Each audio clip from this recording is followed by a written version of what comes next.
தக்காளி வணக்கம். இன்னைக்கு என்ன பதிவுன்னு பார்த்தீங்கன்னா, வாழ்க்கை தத்துவத்தை பற்றி சொல்லுங்க அப்படின்னு ஒருத்தர் கமெண்ட் பண்ணியிருந்தாரு. அதுக்கான பதிவு தான் இது. எனக்கு பெருசாக எதுவும் தெரியாது. ஒரு ஸ்டோரி மாதிரி சின்னதாக சொல்லிடுறேன். இந்த மனுஷன் இருக்கான்ல மனுஷன், இவன் வந்து என்ன பண்ணானா, ஒரு கடலை பார்த்து சொன்னானா, கடலே நீ ரொம்ப அழகா இருக்க, ஆனால் நீ உப்பு கரிக்காமல் இருந்தால் நீ எங்கேயோ போயிருப்ப அப்படின்னு சொல்லிட்டு கடலை பார்த்து சொன்னானா. அதுக்கப்புறம் என்ன ஒரு பூவை பார்த்து சொன்னானா, பூவே நீ ரொம்ப அழகா இருக்க, ஆனால் நீ உதிராமல் இருந்திருந்தா நீ எங்கேயோ போயிருப்ப அப்படின்னு சொல்லிட்டு ஒரு பூவை பார்த்து சொன்னானா.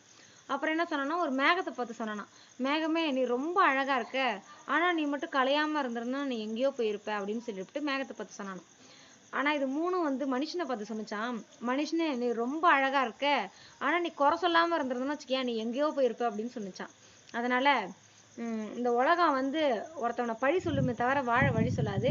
குறைக்காத நாயும் குறை சொல்லாத வாயும் அந்த உலகத்துல கிடையாது. அதனால உங்களுக்கு என்ன பிடிச்சிருக்குதோ அதை பண்ணுங்க.